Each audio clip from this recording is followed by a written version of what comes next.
세계적으로 1위를 달리고 있더라고요. 평화회담을 좀 하고는 있지만 계속해서 그 기도를 부탁드리겠습니다. 네.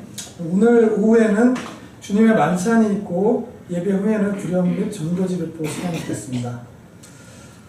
예, 암송 구절 하기 전에 그 스마트폰 한 번 더 점검 부탁드리겠습니다. 3월 첫째 주 암송 구절 계시록 21장 23절 다 같이 공독하시겠습니다. 그 도시는 해와 달이 안에서 비출 필요가 없었으니 이는 하나님의 영광이 그 도시를 밝혀줬고 어린 양께서 그 도시에 방치시기 때문이라. 요한계시록 21장 23절 말씀. 네.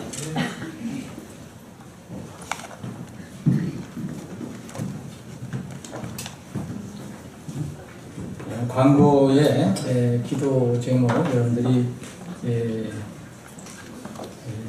그 수요 기도 제목 참조하시고 다른 것도 참조하시는데 제가 하나 더 추가합니다.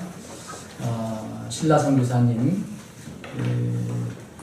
중국에서 이렇게 피치 못해서 미국을 이렇게 갈 수밖에 없었던 상황에서 이제 다시 모든 그 여권 뭐 이런 것을 다 바꾸고 비자를 다시 얻어서 이번 3월 4일 내일 갑니다. 내일 가서 3월 4일 가서 3월 15일까지 중국 모 지역을 가서 또 다시 전에 하던 그 사역 그 사역을 준비하려고 갑니다, 여러분. 그래서 특별히 연락이 왔어요. 여기 서울예수님이 여러분 기도를 좀 부탁한다고 위험하지 않게 급하게 문만 도로 잠그고 이렇게 나왔잖아요. 그 지역에 가서 다시 잘 살펴보고 지금 저한테 온 그 내용은 열망을 가지고 있어요. 좀 위험하더라도 들어가서 이렇게 하고 싶은 마음이 있어요. 그래서 여러분들이 기도를 해달라고 특별히 연락이 왔습니다. 신라 선교사님 그리고 메어리 사모를 위해서 기도를 해주시고 이번에 이제 우리가 겪고 있는 김근호 목사님도 같이 만나서 이렇게 교제를 할 겁니다. 위해서 꼭 여러분들 생각날 때마다 기도해 주시기 바랍니다. 그동안 방학 동안에 미국에서 오로라 제일 진영에 섬겼던 유적구 형제님 그리고 여성이 다시 돌아왔어요. 반갑게 교제해 주시고 또 우리 김기정 형제님, 최유미 자매님 어디 오늘 여러분들과 함께 예배 드립니다. 자, 다 같이 일어나셔서 인사하는 시간 갖겠습니다. 자, 통일 찬송가 277장 흑암에 사는 백성들 보라 1절 힘차게 부르신 뒤에 함께 사랑의 인사를 나누는 시간을 갖겠습니다. Yeah.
자, 오늘 함께 나눌 말씀은 구약성경 출애굽기를 보겠습니다.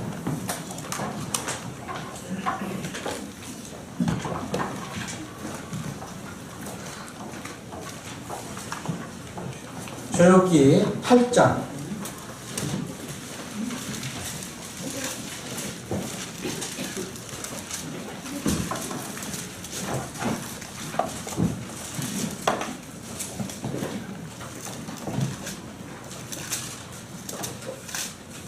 자, 오늘 읽을 구절이 긴데 다 읽지 않겠습니다. 8장 20절부터 8장 20절부터 출애굽기 8장 20절부터 32절까지 제가 읽겠습니다. 예, 8장 20절 8장 20절부터 32절까지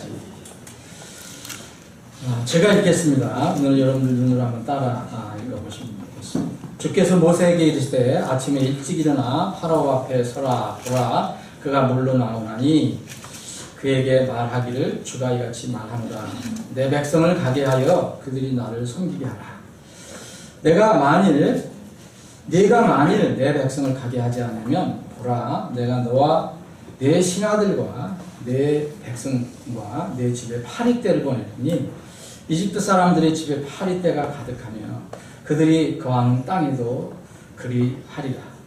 그날에 내가 내 백성이 거하는 고센 땅을 분리시켜 거기에는 파리떼가 없게 하리니 이것은 내가 땅의 한가운데 있는 주인 줄 내가 알게 하려 함이라.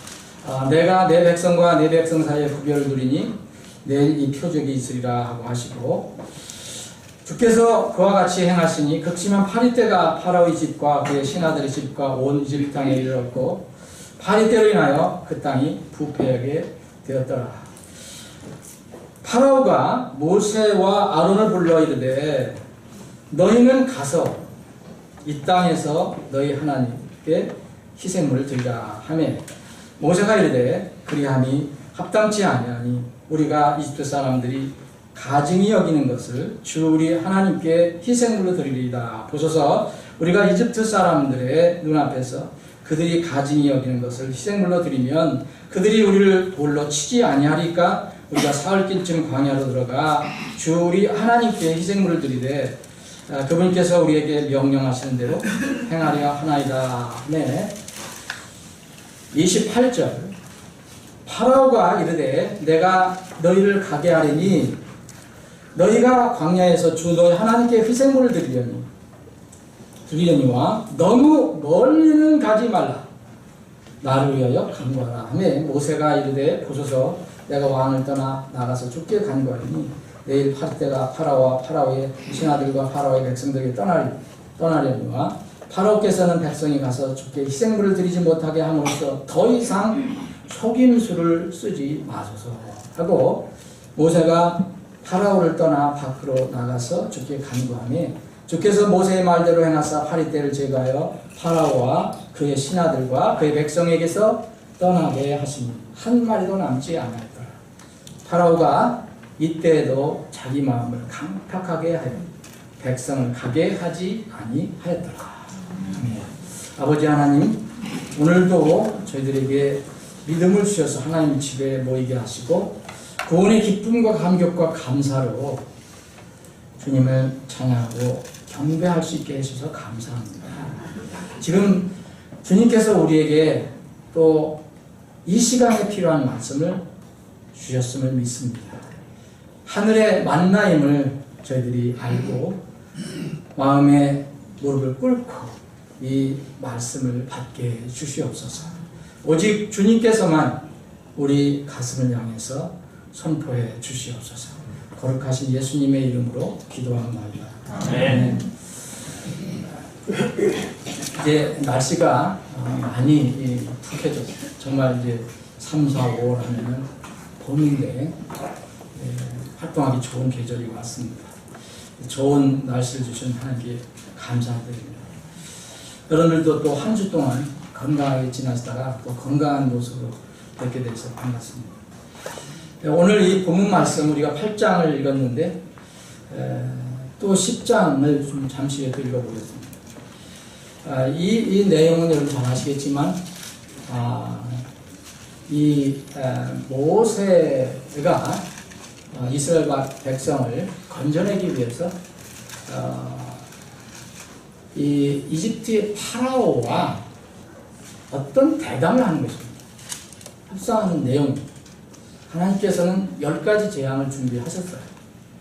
그래서 오늘 우리가 읽은 이 부분은 바로 네 번째 파리 때를 보냈을 때 일어난 일입니다. 이 어떤 문제에 대해서 대표성을 띠고 함께 모여서 이야기를 나누는 것, 협의하고 토의하는 것을 우리가 회담이라고 하고, 높은 사람들이 하는 걸 정상의 회담이라고 하죠. 또 무슨 어떤 당의 대표가 모이면 영수회담이라고 합니다. 우리는 이제 세상의 역사 속에서, 역사가 돌아가는 그 상황 속에서 전혀 도외시하고 이렇게 살아갈 수는 없습니다. 여전히 우리 주위에는 여러 가지 일들이 벌어지고 있고, 우리는 그 역사 속에서 또 숨을 쉬면서 살아갑니다. 우리가 원하든 원하지 않든 우리나라는 지금 어려운 상황에 있습니다. 강대국들의 어떤 그 열강 속에서 묻혀서 살아갑니다. 예전이나 지금이나 거의 비슷합니다. 이번에 베트남에서 하노이에서 어떤 회담이 열린 거 여러분 아실 것입니다. 두 번째 회담이 열렸습니다. 저희 안에 미국 정상회담이라고 하는 것이 열렸는데, 저는 이것을 이렇게 들으면서 이런 것을 가급적이면 제 생각에서 떨쳐보려고 하는데, 식사를 하러 가도 그 소리가 들리고, 뭐 하러 가도 그 소리가 들리고, 전부 온통 나라가 전부 그걸로만 도배를 하니까, 하나님께서 그런 말씀을 저에게 떠올리게 하셨습니다. 자, 우리는 여전히 21세기 바로 2019년 3월 3일 날 지금 살아가고 있지만, 이 역사는 사람이 움직여가는 것처럼 보이지만 이 역사의 주인은 주님이시라는 것이죠. 아멘.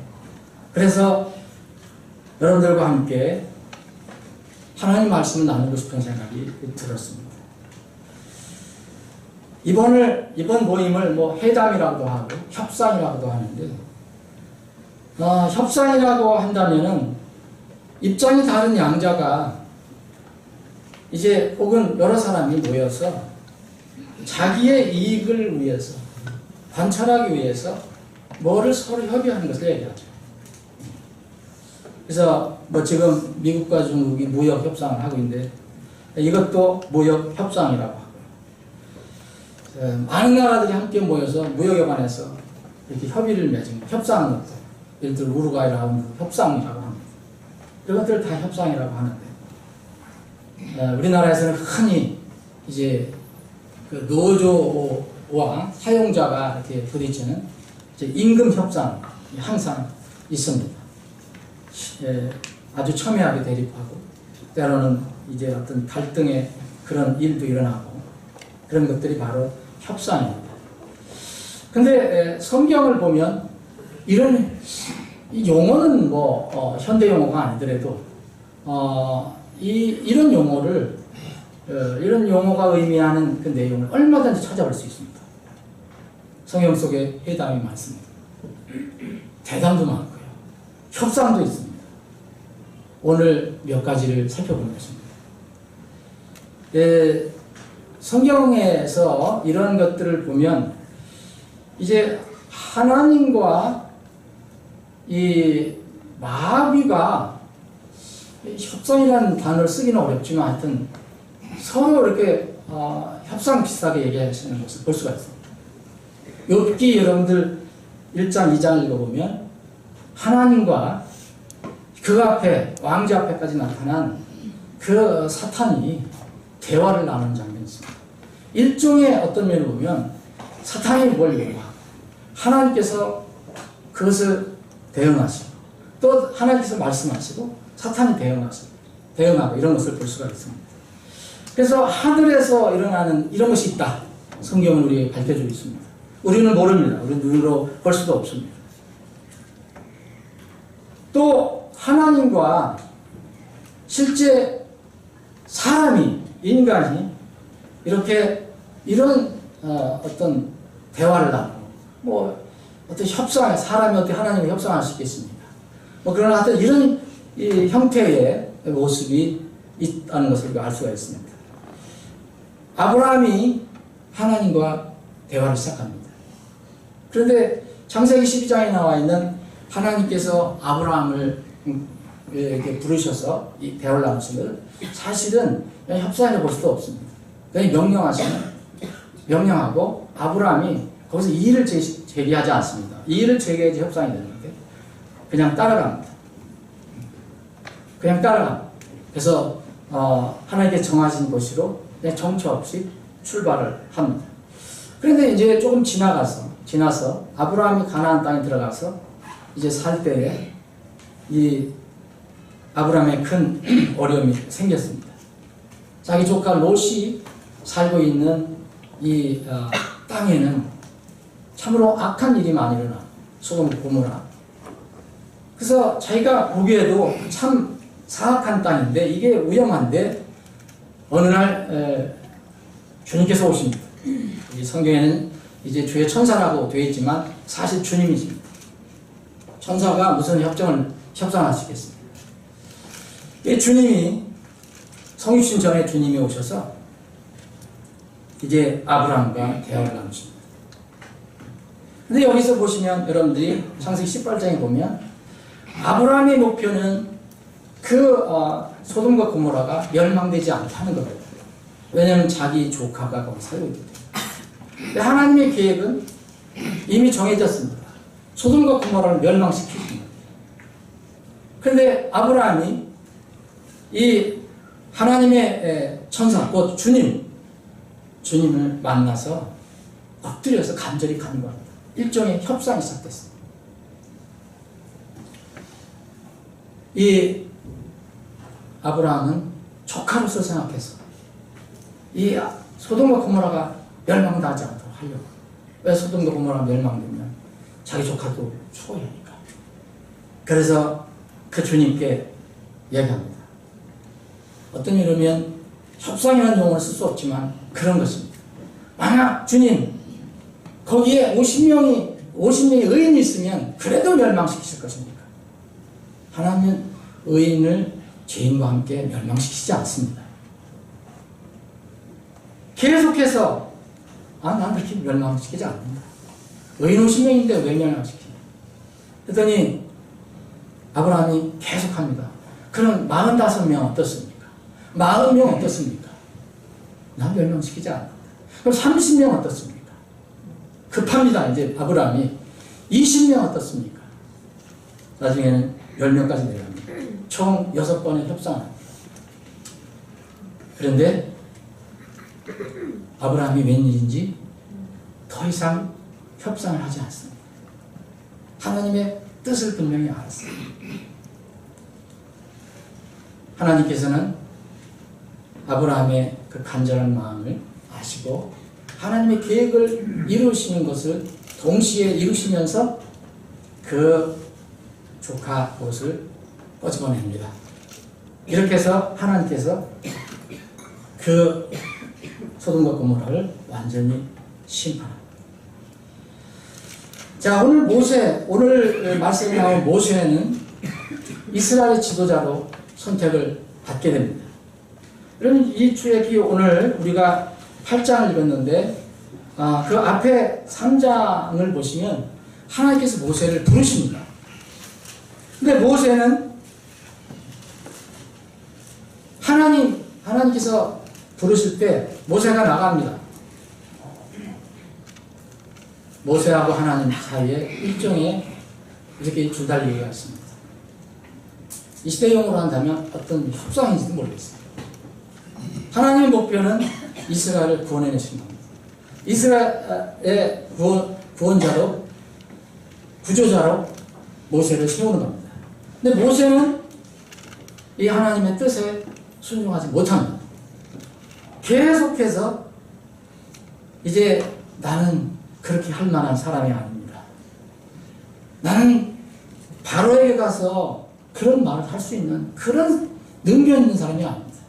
제가 감히 저 같은 사람이 어떻게 그걸 할 수 있습니까? 쉽게 얘기하면 그렇게 얘기하는 것입니다. 그러면서 쭉 말씀을 살펴보면 7번 정도 모세가 하나님의 말씀을 받아들이지 않았습니다. 또 받아들이는 갔다가다 또 다시 또 저 같은 사람 그렇게 얘기합니다. 아직 나는 할례 받지 못한 입술을 가진 자인데 어떻게 그렇게 할 수 있습니까? 나중에 이제 하나님께서 진노를 하십니다. 그러시고 이렇게 말씀하십니다. 모세에게 이야기하십니다. 이것도 어디 일종의 하나님은 사람의 비율을 맞추려고 하는 게 아니라 모세를 어디든 쓰시려고 이렇게 약속하십니다. 제안하십니다. 내가 너로 하여금 파라오에게 신이 되게 해주겠다. 내가 파라오에 가면 너는 신처럼 될 것이다. 파라오에. 그리고 너 말을 못한다고 하는데 내 형 아론 말 잘하지 않냐? 내 형 아론을 내 입으로 세우겠다. 대언자. 요새 같으면 대변인입니다. 대변인으로 세우겠다. 7장 1절에 말씀하십니다. 이것이 마지막 주님의 선언입니다. 이제 이 말씀을 듣고 이제 모세는 드디어 그 파라오 앞에 서기에서 가게 됩니다. 파라오에게 이제 주어진 것은 모세를 통해서 주어진 것은 10가지 재앙입니다. 이 10가지 재앙을 이제 베풀면서 어떻게든지 파라오 마음을 움직여서 이스라엘 백성을 해방시키려고 하는 것입니다. 이것이 바로 하나님과 인간 사이에 어떤 면으로 보면 대화를 나누는 것, 협상이면 협상, 대담이라면 대담이라는 것, 그것입니다. 그런데 하나님만 사람과 얘기하는 것입니다. 하나님의 그 어떤 모양을 따르는 아주 교묘하게 속이는 사탄도 마귀도 똑같이 사람들에게 접근해서 이런 일을 합니다. 여러분, 이것은 창세기 3장에 나와 있습니다. 사단이 마귀가 뱀을 시켜서 이제 이브를 유혹합니다. 마귀 여기서 딱 2번 제안하는 것을 볼 수 있습니다. 일종의 협상의 달인입니다. 이분은 딱 한 번 대응합니다. 그런데 이것으로 끝납니다. 협상은 끝났습니다. 이제 그 마귀가 요구하는 그 협상에, 그 제안에 이분은 응합니다. 협상은 끝났습니다. 마귀는 좋아하고 박수를 치고, 지금 같으면은 무슨 온통 텔레비들이 다 중계하면서 난리를 피웠을 것입니다. 그런데 불행하게도 이 사람 편에서는 완전 실패의 협상이 됐습니다. 예수님은 우리의 몸을 입고 오셨습니다. 우리의 이 잘못된 협상을 다시 하나님이 기뻐하시는 그런 방법으로 회복시키기 위해서 우리 몸을 입고 오셨습니다. 이때 마귀가 예수님께 접근합니다. 어떻게든지 예수님이 이 옛날에 이루어졌던 협상을 파기하지 못하도록, 다시 회복시키지 못하도록 예수님을 이제 협박하고 회유합니다. 그것이 바로 예수님의 40일 금식 후에 일어났던 광야에서 시험입니다. 여러분, 마태복음 4장을 보면 사단이 3번 제안한 것을 볼 수 있습니다. 예수님이 3번 대응하십니다. 1차 회담 예수님이 하나님의 방법대로 하십니다. 두 번째도 마찬가지입니다. 세 번째도 마찬가지입니다. 회담이 끝났습니다. 종결됐습니다. 예수님이 승리하셨습니다. 그렇기 때문에 우리는 그리스도 안에서 승리하게 됐습니다. 그분이 승리해 오셨기 때문에 우리는 그 승리를 이제 우리 것으로 삼을 수가 있습니다. 이것이 사탄과 인간의 어떤 협상, 대담입니다. 그런데 또 성경에는 수많은 곳에 정확하게 표현하지 않지만 사람과 사람, 인간 대 인간의 대담과 협상을 많이 기록하고 있습니다. 여러분들이 삶 속에서 만날 이루어지는 것입니다. 가정에서도 이루어집니다. 가정에서도 때로는 부부 사이에 협상이 일어납니다. 이렇게 해야 되냐, 저렇게 해야 되냐. 그래서 이제 부부 사이는 항상 아름답게 결론을 내지만 회사에서도 이런 일이 일어나고 또 사회에서도 이런 일이 일어나고 사업가 사이에도 치열한 협상이 일어납니다. 여기서 오늘 모세와 파라오의 이 대담을 통해서 이야기를 통해서 우리는 지혜를 얻을 수가 있습니다. 오늘 본 말씀에 나온 모세는 하나님의 자녀의 모형입니다. 대표격입니다. 만약 정상에 달하면 인간의 대표로 간 것입니다. 파라오는 반대로 이 세상 신의 대표로 이제 모세와 대담을 하는 것입니다. 파라오와 모세의 이 협상, 대담, 오늘 우리가 8장에서 읽은 것은 특별히 우리가 기억해야 될 두 번의 이 모세와 파라오의 대담의 협상에서 나온 그 교훈을 살펴봐야 합니다. 협상은 여러분들 아시겠지만 파라오와 모세 협상이라면 이 협상의 제안자는 모세입니다. 하나님 명령을 받았기 때문에 먼저 제안합니다. 내 백성을 풀어줘라. 그렇지 않으면 하나님께서 너를 심판할 것이다. 일종의 협상이 아니라 통보입니다. 선포입니다. 하나님 말씀은 단순히 전하는 위치입니다. 이미 협상의 목표는 고정이 되어 있기 때문에 흔들리지 않습니다. 목표를 조정할 수 있는 권한이 전혀 없기 때문입니다. 모세는 결과는 간단히 결렬됐습니다. 여러분, 예, 출애굽기 5장을 여러분 보시면 처음에 들어가서 풀어줘라. 모세 파라오가 코웃음을 칩니다. 결렬됩니다. 여러분 그 다음에 어떤 일이 일어나는지 아십니까? 이 하나님의 말씀을 듣고 가서 선포했을 때 좋은 일이 일어나는 게 아니라 더 나쁜 일이 일어납니다. 그들에게 이 말을 들은 이 파라오는 야 이것들 봐라 소 얘기하면 이런 것입니다. 그래서 파라오가 이렇게 얘기합니다. 모세가 아론과 함께 들어가서 우리 주 이스라엘 하나님이 내 백성을 가게 하라 한다. 그들이 광야에서 나를 위해 명절을 지키게 하라. 이런 명령이 떨어졌다. 그래서 내가 너에게 선포한다. 이야기한다. 그랬더니 파라오 얘기합니다. 네가 말하는 주가 누구이기에? 얘기합니다. 주가 누구이기에 내가 그의 음성에 순종해서 이스라엘 가게 하겠느냐? 나는 네가 말하는 주라는 그 모른다. 그 존재를 모른다. 그러니까 이스라엘도 가게 하지 않을 것이다. 이제 이 뒤에 어떤 문제가 일어나냐면 이 파라오가 관리를 시켜서 그 유대 사람들을 이스라엘 사람들 더 괴롭혀라. 지금 노역을 하고 있잖아요. 노예로. 지금 같으면 저기 북한에 그런 정치범 수용소에서 노동교화소에서 일하는 거 똑같은 거죠. 비참하게 일을 하고 있었습니다.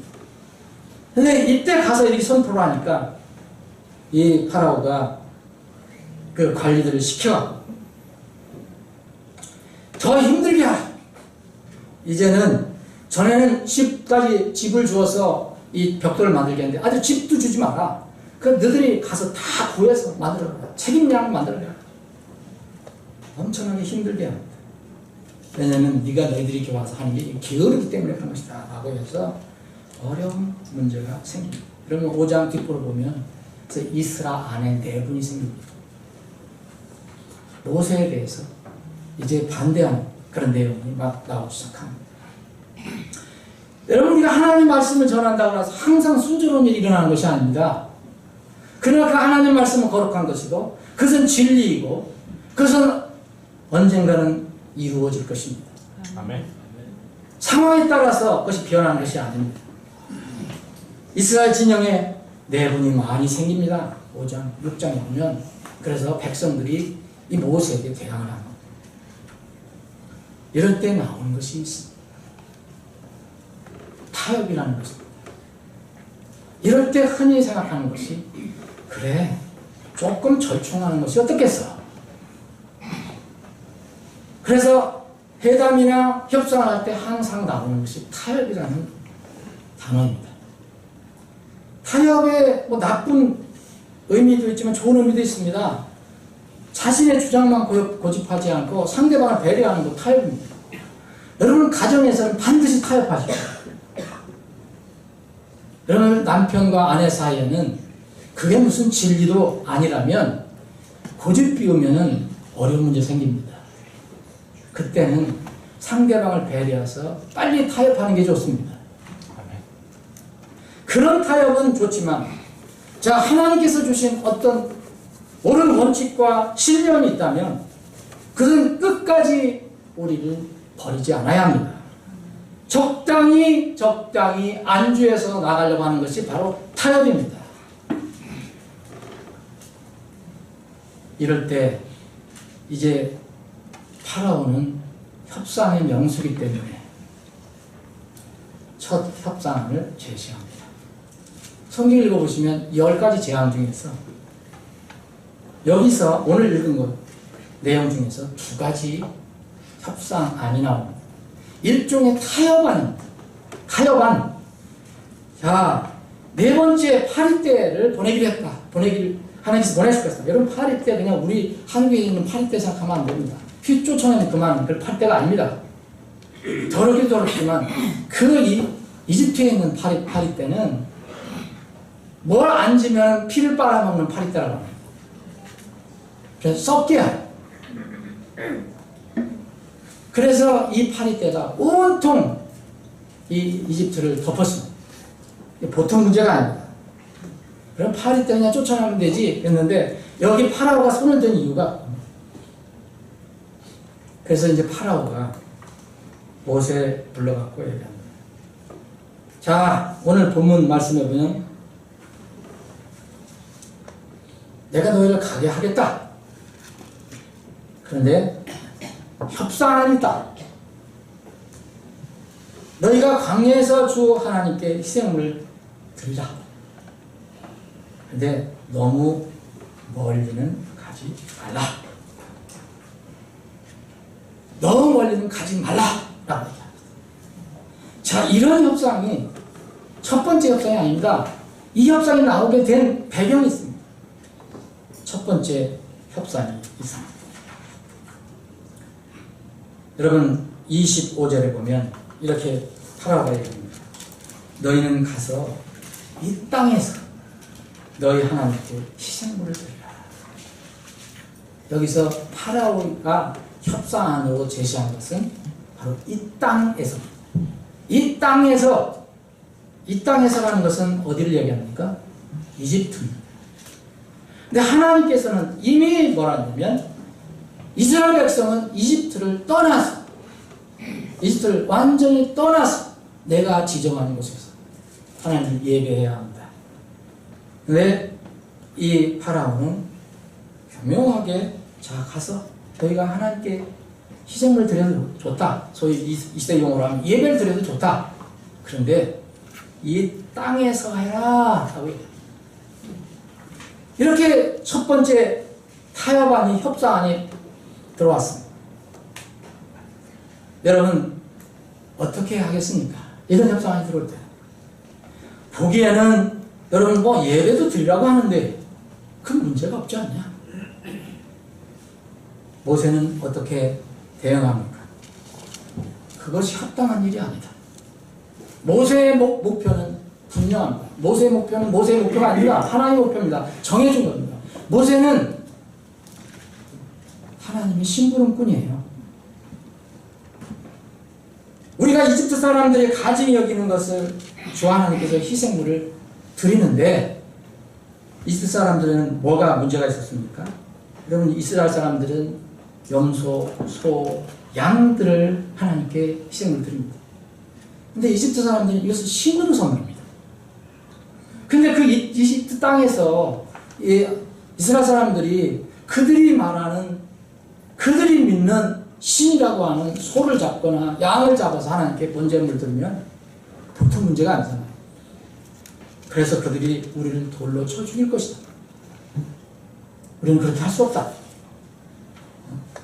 그렇게 얘기했을 때 그 파라오가 들었을 때는 그럴듯하잖아요. 그러니까 그래서 너무 멀리는 가지 말라라고 두 번째 협상안을 던진 것입니다. 너무 멀리 가지 말라.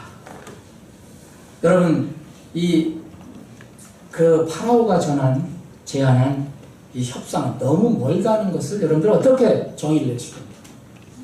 누가 너무 멀다는 것을 누가 정의를 낼 겁니까? 모호함입니다. 마귀는 항상 이런 것을 우리에게 주장합니다.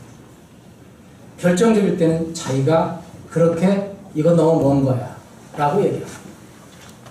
우리는 아무 결정할 기준이 없습니다. 그래서 너무 멀게는 가지 마. 그러나 우리에게는 이게 제안이 들어왔구나. 그럴듯하구나. 그렇게 받아들일 수 있습니다. 여러분 29절에 모세는 이렇게 얘기합니다.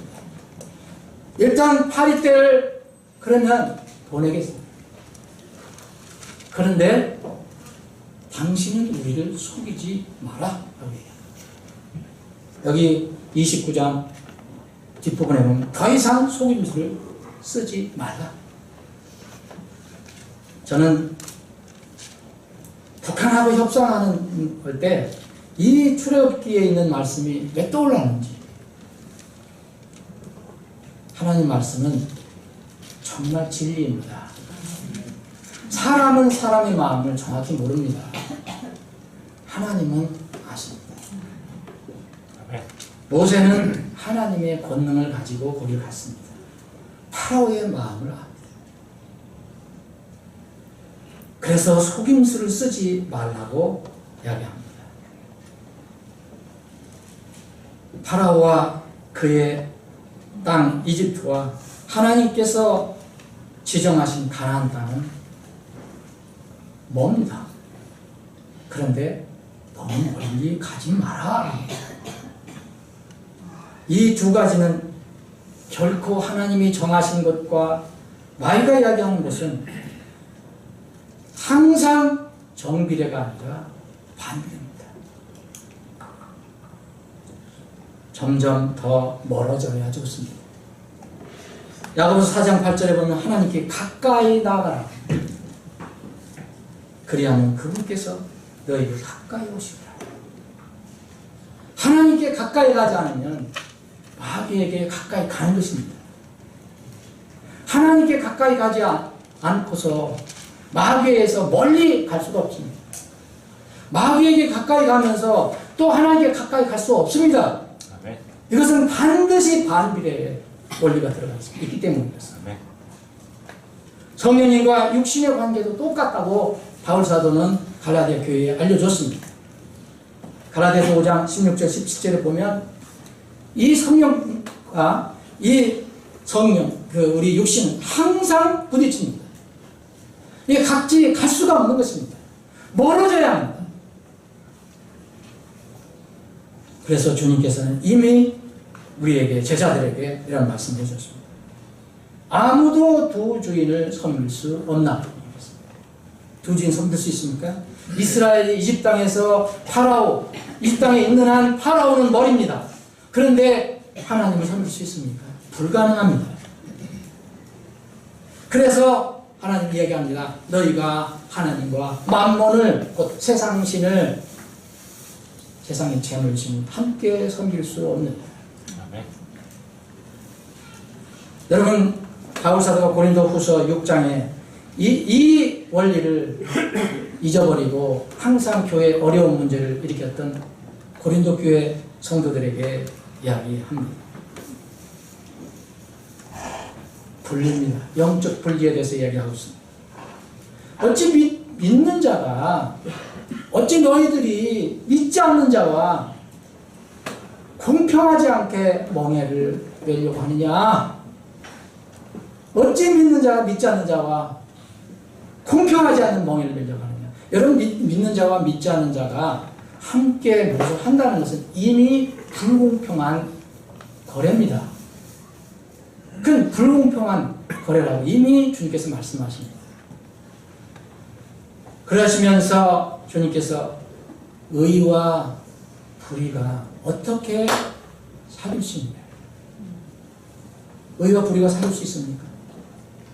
빛과 어두움이 어떻게 친교를 나눌 수 있느냐? 그리스도와 벨리알이 어떻게 일치를 볼 수가 있겠느냐? 협상에서 일치 볼 수 있겠습니까? 아니, 그리스도와 벨리알이 어떻게 그렇게 될 수 있습니까? 하나님의 성전과 마귀가 어떻게 하나가 될 수가 있겠느냐? 이것은 불가능하지 않나요? 아멘. 하나님의 성전과 이 안에 우상이 있다면 여러분 조화가 되겠습니까? 그건 조화롭지 못하다. 조화가 될 수가 없다.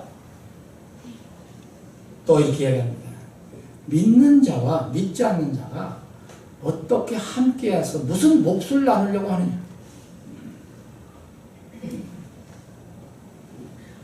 이런 것을 이 시대에는, 지금 21세기에는 종교 사상으로 말하는 자유주의 사상입니다. 현대주의 사상입니다. 소위에게 많은 사람이 좋아하는 중도주의 사상. 이런 사람들은 성경만을 근본으로 삼는 근본주의, 이 성경을 유일한 권위와 기준으로 삼는 이런 믿음을 극단적이라고 공격합니다. 과격하다고 공격합니다. 비타협적이라고 공격합니다. 그리고 독선적이라고 공격합니다. 하나님은 어디에서 무엇을 우리가 하든지 세상의 말보다 하나님 입에서 나온 말씀을 듣고 따르기를 원하십니다. 아멘. 두 가지 협상이 결렬됐습니다. 모세가 타협하지 않았습니다. 이건 타협할 수도 없는 것입니다. 그러나 파라오는 여전히 재앙이 남아 있습니다. 아직도 하나님께서는 마지막 재앙을 준비하고 계십니다. 이제 다음 대담이 또 시작됩니다. 10장을 보시겠습니다.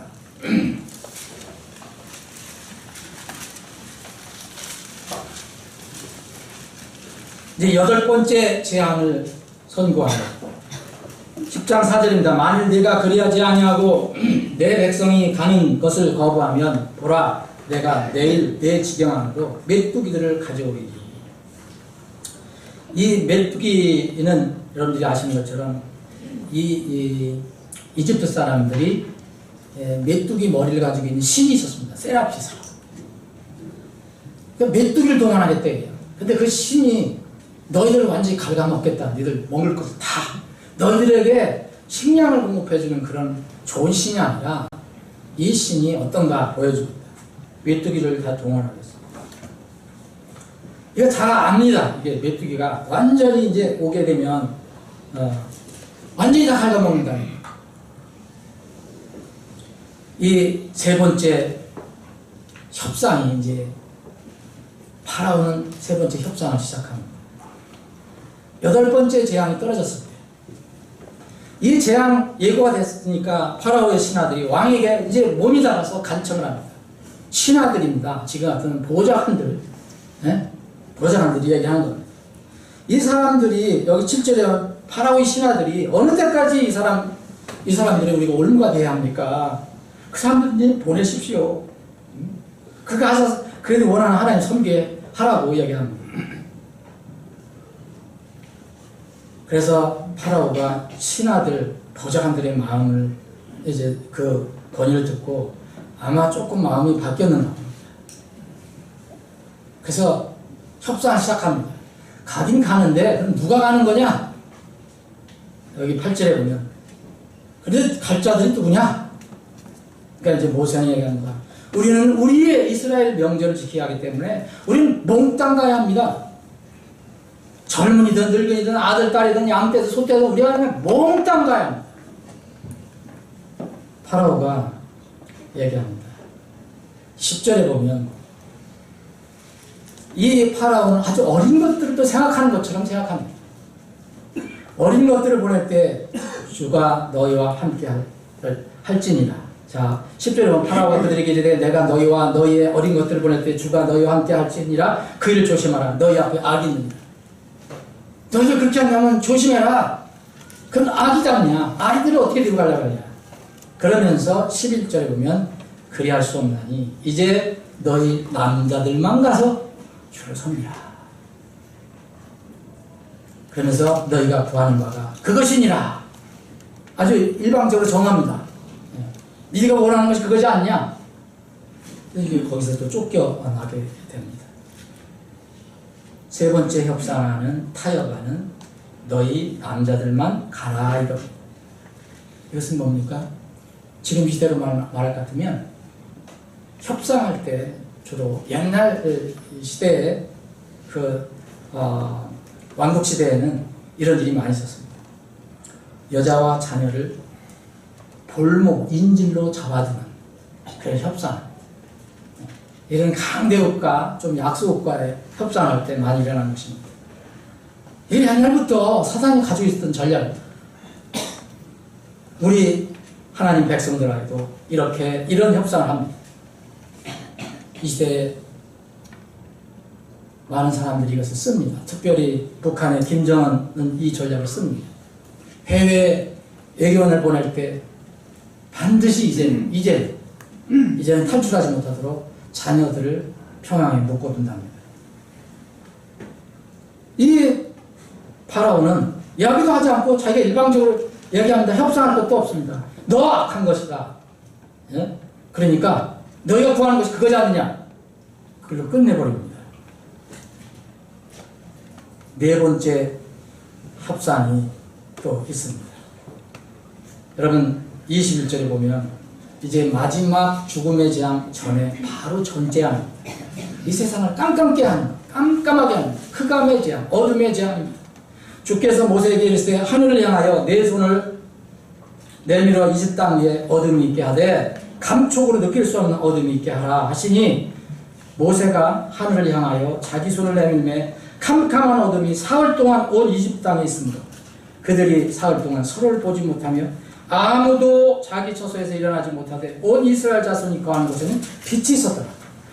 24절 파라오가 모세를 불러 이르되 너희는 가서 주를 섬기되 너희 오직 너희의 양떼와 소떼는 두고 너희 어린 것들은 또한 너희와 함께 가지고. 어린 것들 잡으려고 했는데 이거 하나님께서 또 이 흑암 재앙을 내리시니 이거 어떻게 합니까? 마지막으로 협상을 합니다. 자, 그래 가라. 근데 양떼 소떼는 다 죽어가라. 여러분 우리는 이때 조심해야 됩니다. 이제는 된 거다. 여러분 이스라엘 백성에게 양떼 소떼는 왜 중요합니까? 여러분 9번째 흑암의 재앙 후에 파라오의 마지막 협상하는 이스라엘로부터 양떼와 소떼를 뺏어 놓는 것입니다. 이게 마지막 유혹입니다. 마지막 협상안입니다. 여러분 신자가 되었어도 하나님께 예배를 드리지 못하게 하는 일들이 부지기수로 많습니다. 우리가 살아갈 때 이미 구원받은 사람은 하나님과 영적으로 교통하는 예배가 없으면 사실 구원은 받았어도 거의 죽은 거와 마찬가지입니다. 이스라엘 가라. 그런데 광야에 가서 하나님께 예배를 드리지 못한다. 광야에 가서 뭐가 있습니까? 돌밖에 없는데 모래밖에 없는 그것을 잡아두려고 합니다. 여러분 파라오 그 이집트에 무슨 짐승이 없었겠습니까? 이 이스라엘은 희생제물의 핵심이 양과 소입니다. 속죄를 위한 어린 양이 필요합니다. 제사장과 회중의 정결례를 위해서는 반드시 송아지가 필요합니다. 소가 필요합니다. 구원받을 때는 어린 양이 필요하지만 구원받고 나서 세상에서 더럽게 살 때 그 더러움을 씻어내기 위해서는 이스라엘 백성에게는 붉은 암송아지가 필요했습니다. 이것을 뺏어 놓으려고 한 것입니다.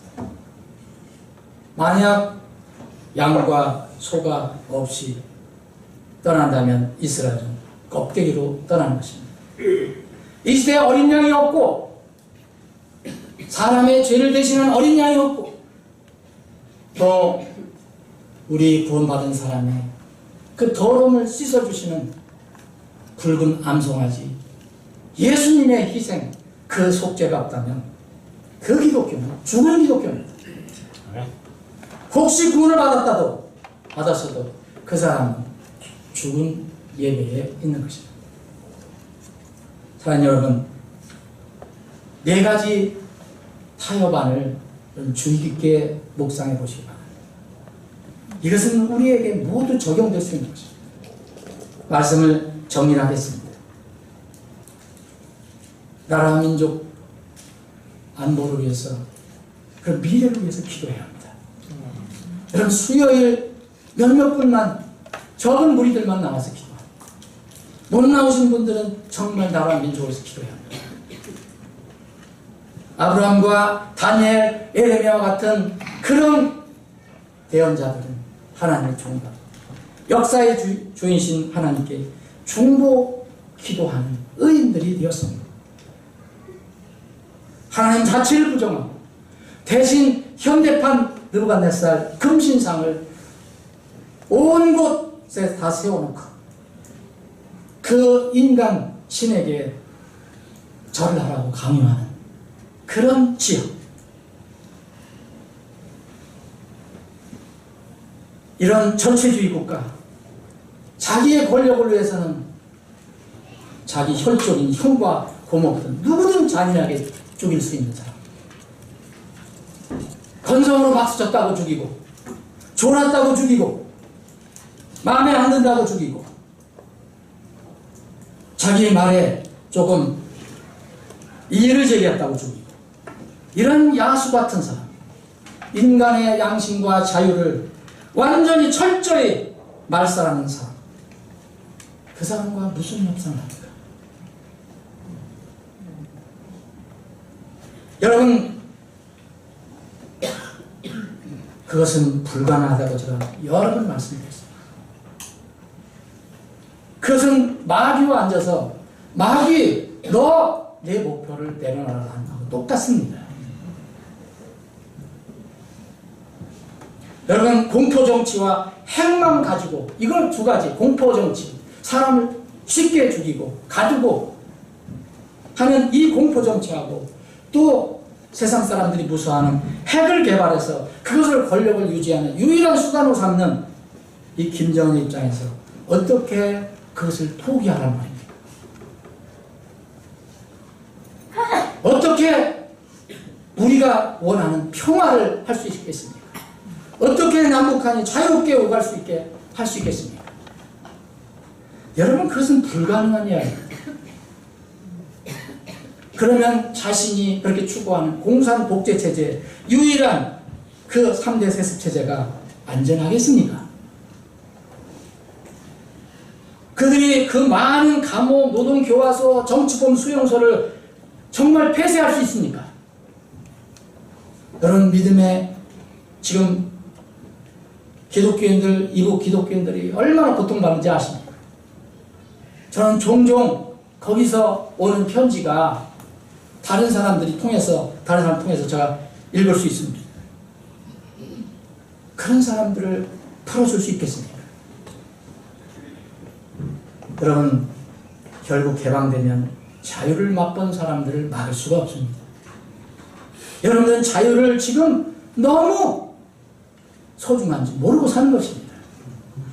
그 자유를 맛본 사람들은 절대 그 체제를 지지할 수가 없습니다.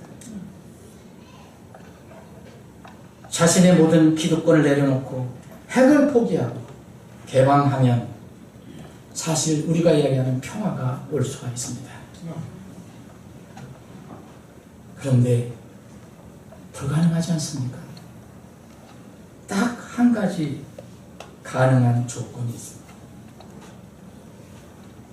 여러분, 우리가 강도하고 폭력배하고 우리를 괴롭히는 어떤 사기꾼이 있다. 우리 집을 털려고 하는 도둑이 있다. 근데 그 사람하고 딱 맞았어요. 우리 집 조금만 털고 가시오. 나 조금만 때리고 가시오. 그렇게 할 수 없는 것입니다. 우리가 협상하려면 당신은 변해야 합니다. 그런 짓은 버리십시오. 하나님을 두려워해야 합니다. 이런 조건이 필요합니다. 만약 그렇다면 우리가 협상할 수가 있습니다.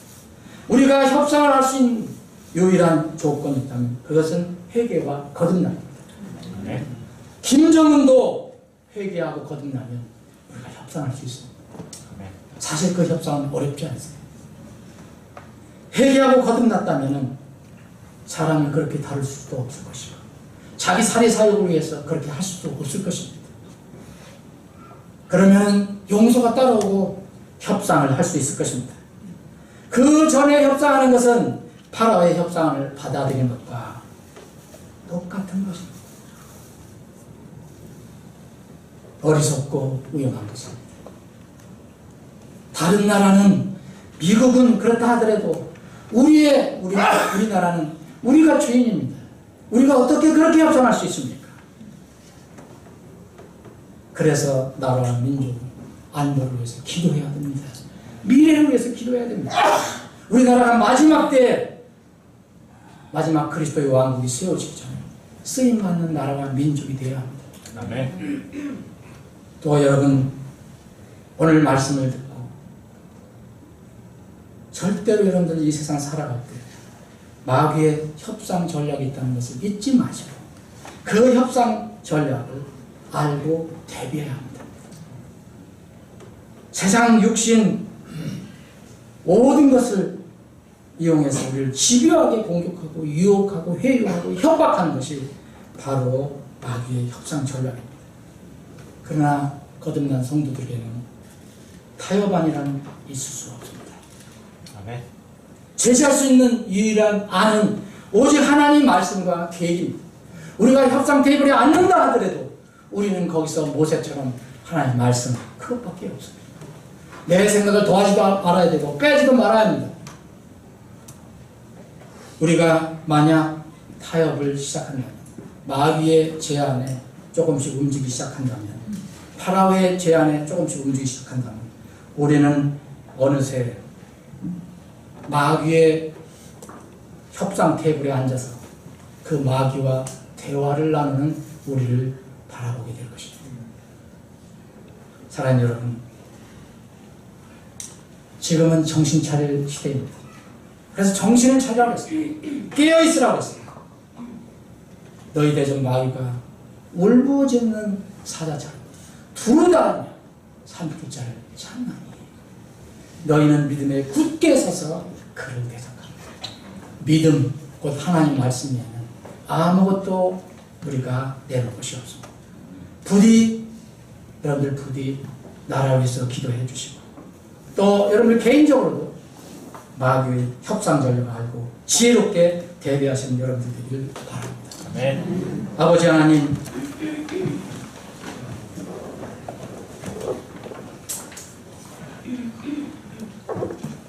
우리에게 오늘 말씀을 주신 것 감사합니다.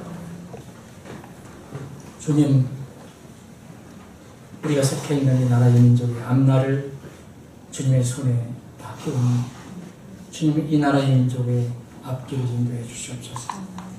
대통령을 비롯한 의정자들이 최소한 하늘을 바라보고 두려운 마음을 갖게 해주시기 바랍니다. 하나님의 정의와 공의가 얄팍한 인간의 사상과 논리에 의해서 흐트러지지 않게 이 나라의 모든 운영이 이루어질 수 있도록 도와주시기를 원합니다. 하나님을 두려워하고 하나님의 무릎을 꿇는 세상이 어떻게 하든지 간에 하나님의 말씀을 두려워하는 그런 사람들이 이 땅을 다스릴 수 있도록 인도해 주시길 원합니다. 우리는 세상의 유혹에 기웃거리지 않게 우리의 믿음을 더 강하게 해주시길 원합니다.